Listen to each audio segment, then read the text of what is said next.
Steelers this offseason, we've decided to put together a segment we call Statements of Steel. Yes, very serious. Jeremy, what do you want to say about Mike Tomlin?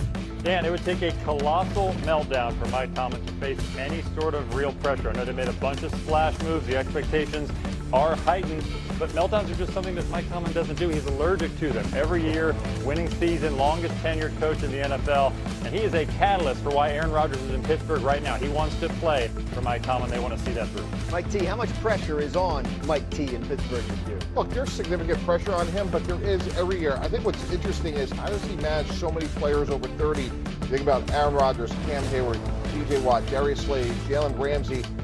He's the right guy to manage it, but they have to be ready to go for September. So I'm going to be interested because he usually has a very competitive camp. Does he maybe pare back on that just a little bit? EJ, what do you think about Mike Tomlin when you look ahead to this Steelers season? Big year for him?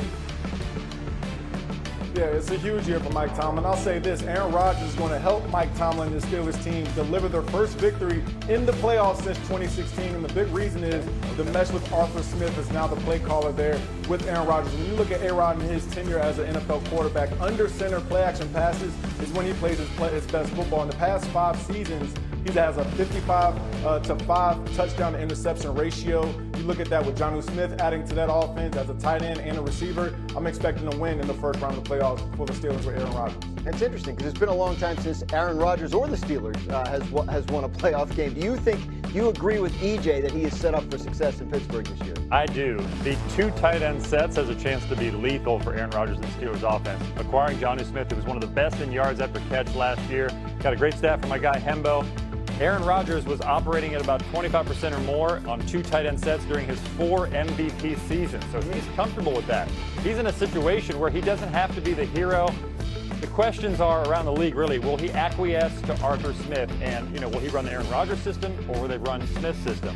My sense is that he's going to be able to be the guy, maybe 3 or 4 plays a game. He can put the cape on and be the hero. But for the most part, he is a game manager at this stage in his career. Look, when you sign somebody in June, there is no acquiescing. You are adapting. This is the offense that we've been installing. This is what everybody's been working through all spring and going back last year with Arthur Smith. I do think that Jonnu Smith is a good sort of addition, as Jeremy alluded to, but I think Caleb Johnson, as we've talked about, 3rd round pick out of Iowa, if they could get the run game going for a 42-year-old quarterback, that'll be his best friend. You know Arthur Smith wants to get that run game going. We got one more statement of steel. What do you got on T.J. Watt?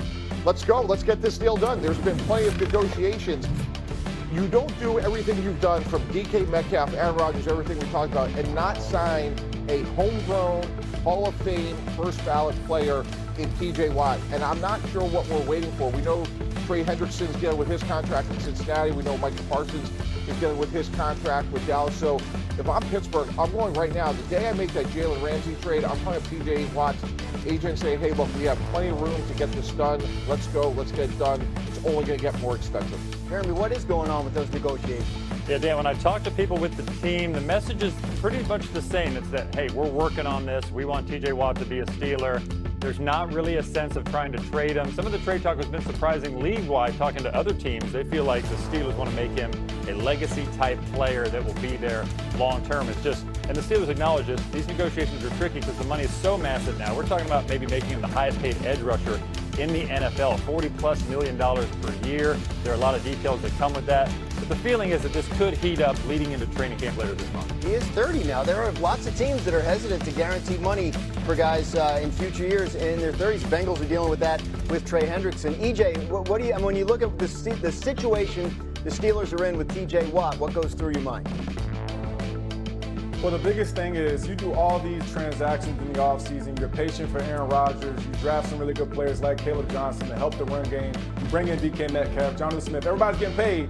And if they don't get T.J. Watt, guys, all that's a wash. I'm sorry. I just don't see this team, like I said, getting to a playoff or even a playoff win if you don't have the cornerstone piece of your defense. Look, T.J. Watt is that good of a defensive end. And you look at the quarterbacks in that division, along with some of the receivers, if they're not getting pressured, you have no chance. And so I think it's so important at this point. I will hope it gets done this week, guys, if they get T.J. Watt in there. And Hembo gave me this stat. So T.J. Watt's had 3 titles as far as sacks since 1982 when that stat became an actual thing. And the other person ahead of him is Deacon Jones. We're talking about rare air, a current Hall of Famer at this point already in his career. I hear that he's 30, but you have to get this deal done because he's a huge piece of the success of the Steelers.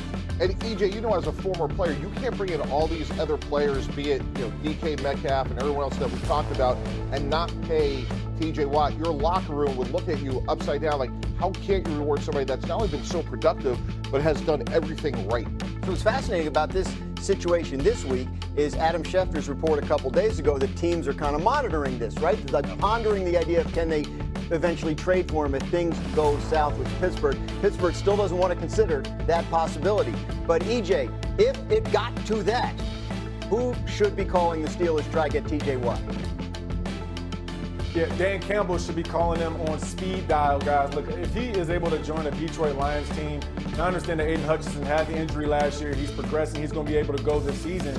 You would imagine this is a team that's already ready to go throughout the playoffs, and I think they're a pass rusher away, along with Aiden Hutchinson, to win a Super Bowl. So if I'm a team like the Detroit Lions and TJ Watt all of a sudden becomes available, I am calling the Steelers day in, day out until that deal gets done. I think he'd be a great piece, and I also feel like he'd be a great fit to the culture that Dan Campbell has, which is toughness, discipline, all those things that you see from TJ Watt throughout his entire career.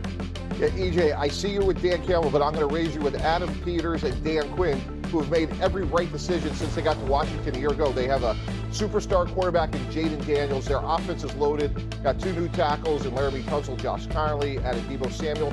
The one missing piece to me is one more edge pass rusher. What a story would be for the Washington Commanders to get TJ Watt. I think they would be right in the conversation with the powers of the NFC.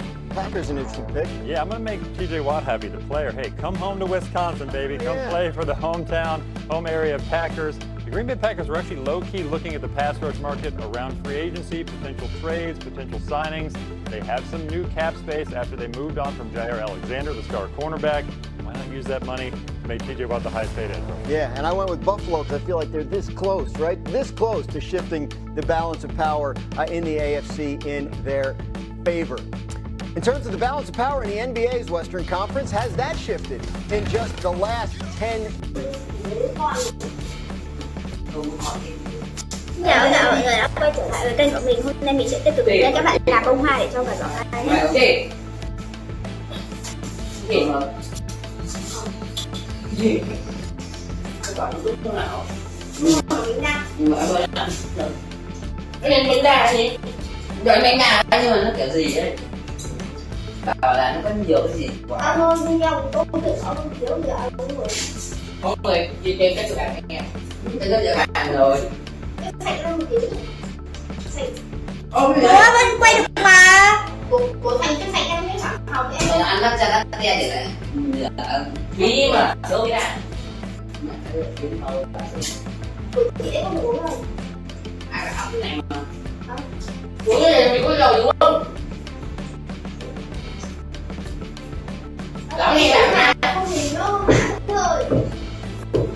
Nước đấy, nước mà là thanh mà. Nó kéo mày. Thành ơi, đợi chị quay nó video này chị ấy cho à. Giờ bạn mà. Gì?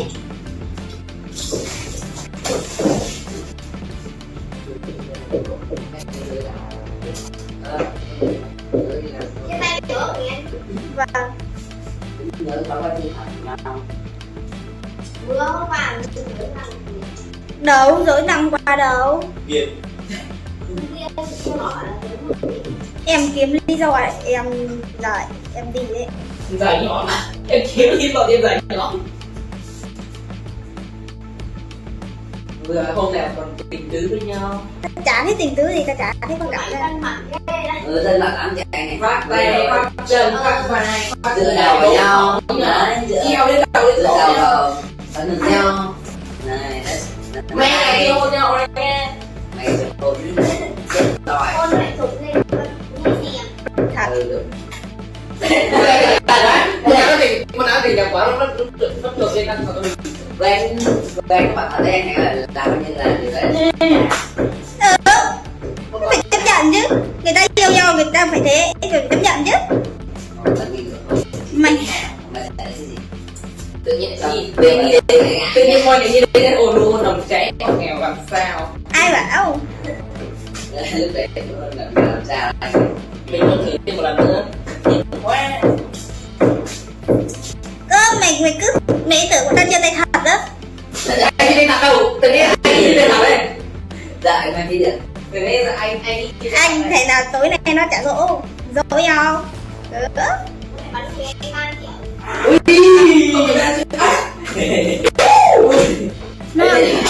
Tiền lại. Đâu được, đây, qua đây. Ăn gì hả? Nó cho em ăn rồi. Nó cho em ngủ mà nhưng không cho nó. Cái đâu rồi này.